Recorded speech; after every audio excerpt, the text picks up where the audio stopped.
JCS video. This one we're gonna watch is almost getting away with murder. 20 minutes. Let's go see what type of timing this is. This title's interesting, so let's see how somebody almost got away with murder. Let's go check. Remember, it is a JCS video, so you gotta open your mind a little bit for this. I know some of y'all is a little, you know what I'm saying, on the lower side. So like if your comprehension skills are on zero, my nigga, then you're not gonna be able to really participate. But all right. 911, what's your emergency? Someone ran into someone else's fence. It's a Chevy truck. Okay, are there still people inside it? Fact call. I think it's a female and a male, I think. Oh wow. There's blood everywhere.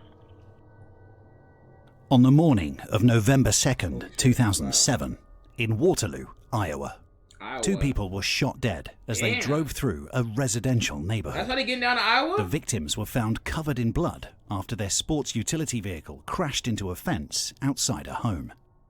When police arrived at the scene, they discovered a female driver and an adult male passenger, both of them having gunshot wounds to the head. Wow. Looking at the crime scene, it was clear to the detectives that the victims were shot by someone sitting in the back seat of the vehicle. The incident occurred unexpectedly. Somebody in a backseat? Oh, they got somebody backdoor them? Or backseat them? Like, god damn, in a backseat? As the pair were violently shot at close range. At close range. The detectives suspected that this might have been a drug deal gone bad, because when they searched the car, they found a gun, some cash, as well as some marijuana. Yeah, that's what that shit looked like. The two victims were identified as 28-year-old Ronald Skullark and 18-year-old Anissa Schroeder, and it appeared that the two were in a relationship at the time. At the scene, detectives also noticed a very long trail of blood that led down the street from behind the vehicle. There was also part of a footprint alongside the trail. It seemed that the shooter got out of the car immediately and started running back in the direction the vehicle came from, eventually arriving at an area of apartments that was nearby. Detectives know this because shortly after they found a second vehicle nearby, which appeared to have had a smudge of blood on the left rear passenger seat. Damn. When police questioned bad fumbles to whoever the would-be killer is. Bad fumbles, my nigga, on that, so I ain't gonna lie. People living in the apartments, a couple said that the car was indeed theirs, and that the reason there was a smudge of blood on the car was because an African-American man covered in blood came to them as they were getting into the... Okay, I was about to say, did he just say African-American man because they didn't know, or did he just... Okay, but they saw him, so okay. African-American man covered in blood came to them as they were getting into the car and begged them to give him a ride out of the area. They obliged, and after 15 minutes of driving, they dropped him off in the middle of the street. I'm not giving and no that nigga was the a last ride they've that seen I of don't him. know. Not long after the incident, police received information about a friend of Ronald Skullark's named Raymond Holmes. Raymond told the police that he had some information that he wanted to share about a possible suspect named Tay. He was immediately brought over to the police station for a formal interview. Raymond Tay, like, this is just... Dude, I don't care if you got a half on your house right now. I don't care. Yeah, okay. I know that, like, there's a police surveillance footage and, like, you know what I'm saying, it's been like this for years. But there's no reason police surveillance footage should still look like this in this decade. Like, come on, my nigga. Like, y'all can invest in some better cameras. There's no reason why. Like, I don't know if it's the aesthetic or, like, why exactly the quality always looks so shit. But, like, somebody let me know. I smoke weed. I ain't gonna lie to you. This is one of my best friends, so. Tay told you he was in their car. In the truck, yeah. In the truck, Suburban. And you bought 2 pounds of dope. How close are he and Junior? Close enough, Junior, trust. Tay, scary like that? I mean, would he do something like this? He's a robber. He's a robber, maybe he's a robber. He will rob someone. 180p? He's known for that. I kill him. That I can't answer. Martavis Keys, commonly known as Tay, was tracked down by the investigators and was brought to the police station for an interview. His girlfriend, Ashley Edwards, who was 8 months pregnant at the time, was also brought into the police station. Damn, both of them? 8 months pregnant, damn. Alright. Okay. What's your name? Keys. Martavis Keys. You want to go ahead and talk to me about this, then know why we brought you down here? Why y'all brought me down here? Yeah. Well, I'm assuming because of the murder accident. accident. Somebody about this? I talked to Fleeger. Murder accident. Fleeger, what's the detective name? Fleeger? Yeah. Fleeger. Yeah. Yeah. Yeah. When did you talk to Fleeger? This dude seemed hella nervous. That later on that evening. It's important to mention that Tay was not unknown to police before this incident. In fact, Tay has been working as a confidential informant for one of the detectives covering the case. Yo, this nigga is a whole snitch. Don't let me know that you be snitching and then you just caught 2 bodies. There's no way, nigga. This nigga is a whole informant. This nigga just don't like anybody. He don't even like his own friends, bro. He don't like his own friends. He don't like his community. He don't like nobody, bro. You know, like this nigga he just don't like nobody, nigga. How you a snitch and you a killer at the same time, bro? Like what kind of shit is that, bro? Like. His job was to be a secret source who, through this contact officer, supplied information on criminal activity to the police. I know everything that happened. L-Fed. I know everything that happened. I was in the truck when it happened. You were in the I was in the truck when it happened. Okay, so you said he was in the truck when it happened. He shot them from close range, nigga. So unless somebody else was with you, then, you know, like... Usually, when someone is brought in as a potential suspect in a double homicide, they would try their best to distance themselves from the crime, no matter if they were guilty or not. Tay, however, was doing the exact opposite. The fact that Tay has already built a rapport with some of the detectives prior to this incident meant that he had a certain level of credibility. He is more trusted solely because he was known to be reliable in the past. Junior picked me up and we got in the car. There was already a guy in the car. There was already a guy in the car. When I got in the car, them two was arguing. And he telling the chick. He just made me an R word. You talking about sped? And she's like, I swear to God, I don't know. I think he might be. You know your boyfriend Rob. BS quality. Junior turned around and slapped him. And the guy in the back, he turned around and slapped him. And then dude pulled the pistol. And then dude bang, shot him. I froze up like, man, what you doing? So then I hop out and just run. I run to the brown apartment building. And then somebody was pulling out. I hopped in there like, can I get a ride? Tay's story appeared to be credible, especially because he was giving all this information up voluntarily without being pushed for answers. This motherfucker singing harder than a fucking Teen Beach movie cast. Like this, I wonder when this case was, bro. Like because this quality is really like crazy. I'm not gonna hold you, but this nigga is really singing his heart away. I'm not gonna lie, bro. Not leaving no details out, bro. Letting you know the time, the place, the street, the animals that were in the area, bro, the approximate area, the square miles, you know what I'm saying? He letting you know everything, my nigga. 2007? Oh, for real? That makes a lot more sense, I'm not gonna lie. It was now time to identify the new suspect that Tay has mentioned and bring him into the police station for an interview. I'm going to show you a group of photographs. This group of photographs may or may not contain a picture of the person who committed the crime being investigated. Any questions about that? No. Okay. Number 1. Turn the page. Yeah, turn the page. Yeah, turn the page. Number 2. No, not him. Number 3. That's him. How sure are you? I'm like 199%. Nigga said 199.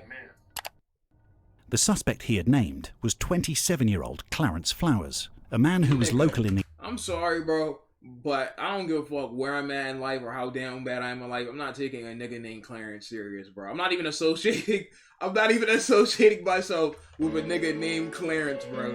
Like I'm not gonna lie, niggas named Clarence and Clifford be the biggest menaces of all time, bro. So Clarence really probably on dirt, but like I would never associate with anybody named Clarence in my life. I'm not gonna hold you. You gotta get an age change.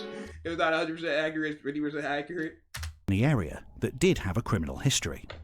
Tay was allowed to go back home with his girlfriend. However, he refused, as he was terrified that Clarence or one of Clarence's associates would come after him and try to hurt him. Damn, that's the guy. So he know that's a snitch. Nigga don't even want to go back home. I don't want anyone to be able to hurt him or you.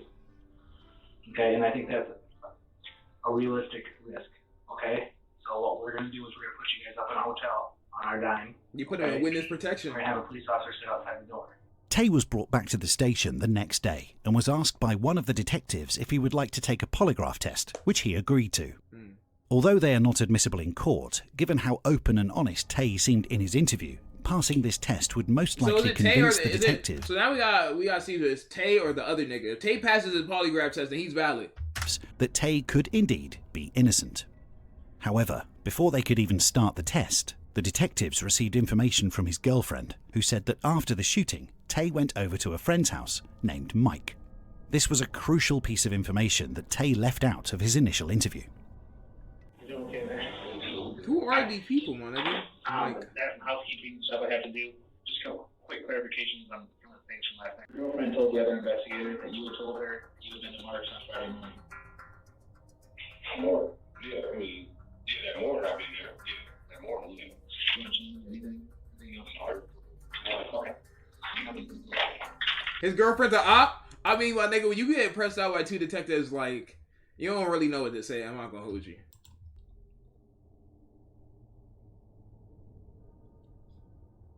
Question. What do you think this car was? I don't know. Oh, what do you think it was? Did you tell the truth during the test? Yeah, I believe so. What was? Yeah, it came back to. I knew I was telling the truth. Damn, so he good. Nigga said, I knew I was telling the truth, so he's good. He's valid. Oh, man. I can go home now. Well, you could have gone home last night. That was the question, okay? Yeah. Have a seat. Have a seat. Dude. My nigga happy as fuck. He's good. List that'll help me find the guy. That's him. How sure are you? Man, I'm like 199% sure. You know what, man? Just let me out on the streets. I'll go find this dude right now. Well, I mean, I don't want you to do that. The detectives then went to Clarence Flowers' house, the suspect Tay confirmed to be the shooter. When they arrived there, they found out that Clarence wasn't even in the Waterloo area on the day of the shooting. He had a rock-solid alibi and was therefore... Clarence wasn't there. Wait, hold up. Clarence wasn't even there, my nigga, during that day, so why? Or not the suspect they were looking for. This made the detectives highly suspicious of Tay, because Tay was adamant that Clarence was the shooter, which could not frame, so maybe have it's been really the this case. nigga Tay. The investigators also told Tay's girlfriend to drive them to Mike's house, where Tay said he was, just an hour after the shooting. When they arrived at the house, Mike informed them that Tay did in fact come to his house that morning soaked in blood. He said that he seemed agitated and that everything he touched was also being covered in blood. Mike also said that Tay was carrying a 9mm gun that he strapped to his waist. Yo, hold on. This nigga Tay. How the fuck? Okay, so polygraph, I know you can feel like polygraph tests can be capped sometimes, but I thought it was like pretty high. Like, it's very, very hard to lie on that polygraph test, my nigga. Like, what the fuck? He noticed this when Tay accidentally dropped it on the floor outside the house, but quickly picked it back up. This alarmed the detectives because a 9mm was the exact type of gun that was used in the shooting of Ronald Scullark Jr. and Anissa Schroeder. It was at this moment that the detectives connected the dots and saw the bigger picture. Tay was the one who was in the back seat of the car. Tay was the one who ran out of the car dripping in blood. Tay was the one who asked for a ride from two strangers and tried his best to flee. This is just out of character, but nigga, if you know that you're innocent, who passes a polygraph test and like, yeah, I knew I didn't do it? Like, nigga, you trying to convince yourself that you ain't do it, nigga? Nigga that said, yeah, I knew I ain't do it. What you mean? Maybe I'm like, maybe if you in that situation, then I guess if your innocence gets proved, then maybe you'll say, yeah, I knew I didn't do it. But like when you be like, I told you, or something like that, I don't know. Maybe I'm just tripping, or maybe it's not even this nigga Tay, but like it's looking like it. The scene as quickly as possible. Tay was also carrying the same gun used in the shooting. There was only one possible suspect from the beginning, and it was the man they have been interviewing this whole time. With this newfound information, it was now time to sit down with Tay and try to extract the truth from him. This has now turned from an informal interview to an interrogation. The reason we came back here is some things came up. You need to be brutally honest with me about what happened over at Mark's house, okay? Hey, that happened over there. Did you drop anything outside? I ain't dropped. Look, you need to be honest with me here. Swear to God, I ain't dropped nothing, okay? Did you drop something I outside? didn't drop nothing. What did I drop? I ain't dropped no gun, you know, that you thinking that or something. I didn't say gun. Why did you just say gun? Damn!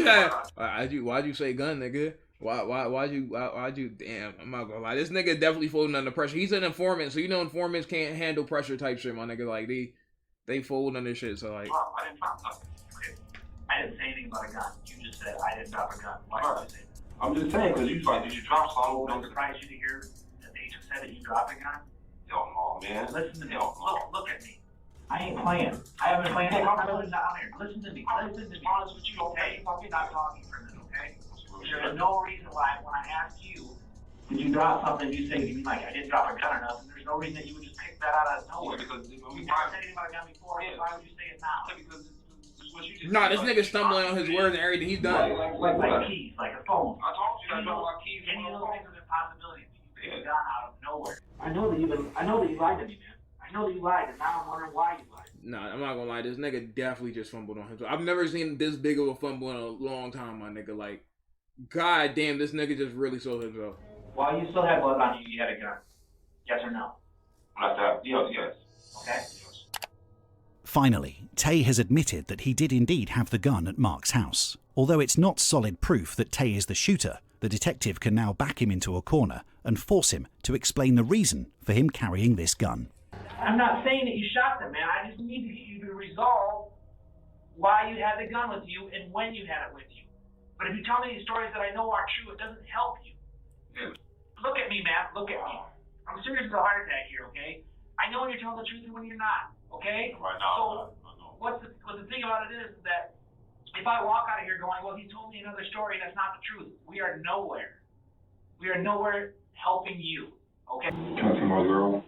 Yeah, I will bring her down here. You guys Okay, so, chat, be honest. Do y'all think this nigga did it, yes or no? I'm gonna go yes. At this point, I'm gonna go yes. I don't know. Unless there's some kind of fucking twist, I'm gonna think this nigga did it. Most of y'all saying yes. I'm not gonna bring her down here until we talk. His girl did it? What kind of gun then? I think this nigga did it. He's folding under pressure. He knows a lot more than what he's putting on. The size of the actual gun doesn't matter. I want to know what caliber it was. What do you mean by caliber? What kind of bullets it took? I don't know, man. I don't know all that, man, about what kind of bullets it took and all that, man. You take a line, man. You take a line, man. Just go ahead and take me downtown right now. I've been nothing but real to you all day. Look at this nigga getting mad, bro. Like, your story is falling apart. Yeah, he literally falling apart, bro. All of a sudden, if we're in a boat, we'd be singing, okay? Oh my God, I'm telling you, this is not working, okay? Why did you shoot him? I didn't shoot him, man.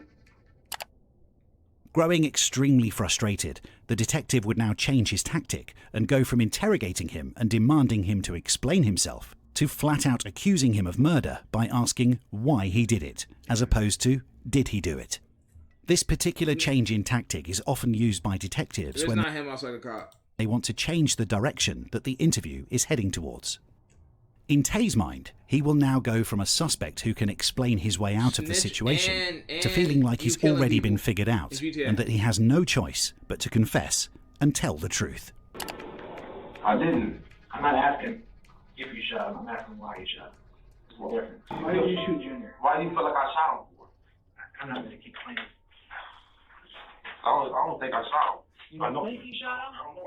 You don't know. You don't know. See, no, this nigga is folding, bro. If you really know you ain't do it, nigga, then say, nah, I ain't do it. The nigga said, I don't know. Like, I don't think I shot. Like, nigga, what? This is the worst person to have under any, broke out the metro. Like, bro, this is the worst person to have on any sort of pressure ever. This nigga cannot handle, like, any pressure, bro. This nigga, I've never seen this much folding, bro. Not even an origami class, my nigga. You're saying I committed a murder?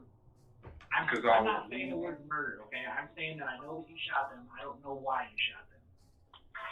I'm telling you nothing but the truth, man. You want to take it? It's not going to go. The interrogation wasn't going anywhere, so the detective decided to place him in a holding cell, while another detective interviewed his girlfriend. She was now the only hope they had of getting any information. Your girlfriend gonna Otherwise, accidentally Tay snitch, would be nigga. Like, imagine being a snitch and getting snitched on. That would be crazy. That's a crazy story to tell. released from the police station due to a lack of evidence. 76 hours since the murder. Now is the time you need to say something and accept the fact that he's going to be arrested. Just because you weren't, why didn't tell me the whole story? It will make you mad first. When you get something on the way. Was Funny Mustache Man really that bad? Life ahead of you.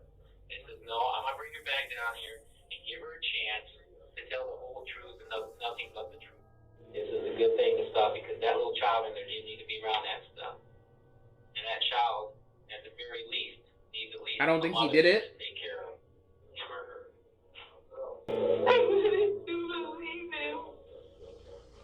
Damn. Whoa. There you go, my nigga. There you go, my nigga.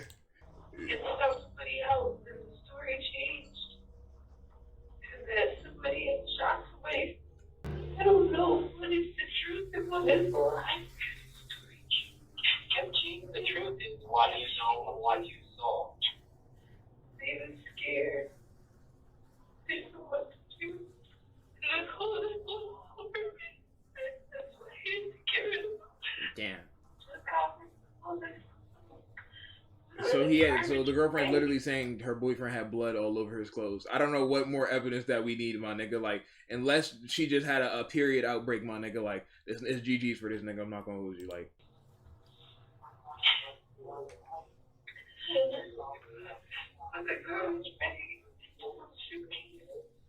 Tell me where the gun and the garbage bag was in the suitcase went.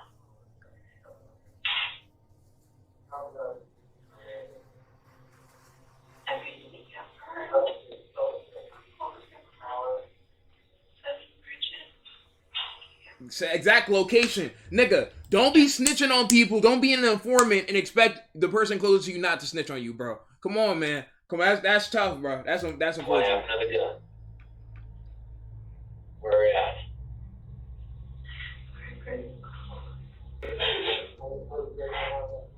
We're gonna go for a ride. And you're gonna have to show me where you burned it, where it was taught. Alright? His own girl, that's tough. When the detectives arrived at the campground, they immediately saw many different pieces that were scattered on the ground, including pieces of burnt clothing, a burnt garbage bag, and a suitcase that was also burnt to a crisp. It was clear to see that someone was trying their best to hide evidence. He didn't even hide the evidence. Not long after, they also managed to find the gun that Tay had... Donald Trump, motherfucker took a flick. Motherfucker, y'all supposed to be taking evidence, my nigga. You over here taking Instagram photos. Motherfucker really, what he captioning this chat? Motherfucker really took the time to take some Instagram flicks, my nigga. Like, yo, like, this is like kind of fire. You gotta get me behind this bitch. Like, nigga, Donald Trump looking ass nigga, bro. Like, come on, bro. Thrown in the river. The detectives now had conclusive proof linking Tay to the murders. It was now a matter of revealing this information to him and seeing his reaction. Getting a full-blown confession from Tay, although it is not necessary, it would further seal the case and make sure that Tay is prosecuted fairly for his actions. Damn, so it was really him. Damn, he almost finessed too. He was this close to finessing too. She just told the investigators some information that you left out. Right. Okay? Now you're getting her involved. Okay? What? She told us about the park. Look at this nigga. Look. Can you talk about it? You're gonna feel better when the truth. Look. Cups of the rose, bitches in my old phone. Like, nigga. Like, motherfuckers listening to Marvin's Room in his head. Like, nigga, know it's done, bro. Like, yes, you got snitched on. That's very ironic, don't you think? That's extremely ironic. Right now, there's a big weight on your shoulders, is there not? Yeah. Wait. I know. Look, come here, man. Come on, man. My back is killing me, man. I'm serious. I don't think you're gonna tell me, but I'm not gonna play. I'll tell you, man. Just let me see how. I swear to God, I'm gonna tell you, man. Just do that. I don't think you're gonna tell me. Nah. Look, I'll tell you everything you need to know as soon as you get here. Yeah, you know this nigga telling on himself. Don't joke. You get him here, get her here, let me talk to her one more time, and then demonstrate on the way, and then me and you can have a conversation, and you go finish your paperwork. No joke. I sit in the... What you want me to do? Sit right here?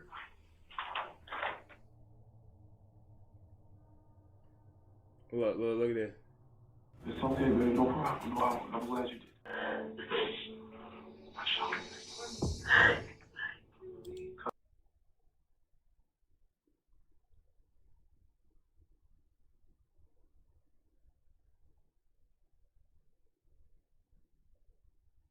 Yeah, he was done. Yeah. It was silent like that nigga's done. Yeah, GG. Okay, this is crazy. Yeah, he's done. That nigga's done. Even if he wasn't gonna say anything, it's too late at this point. Yeah, he's done. Like, that is a hop knocker if I've ever seen one. Yeah, he's done. Yeah, at 144 feet, yeah, he's done. For Big Daughters is crazy. Cuz, man, I want to hurt your feelings, man. That's why I want to put you in there. Okay. You did, though.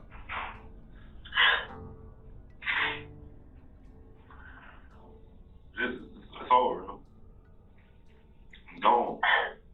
No more tape. Baby, I'm so sorry. Nigga, you wasn't sorry enough to. This nigga's life is just all the way fucked up. Like, this nigga don't know what he want to be. If he want to be a gangster, if he want to be an informant, if he want to be a regular civilian, this nigga don't know what he wants to be, bro. He don't know if he want to be a witness protection. He don't know what's going on.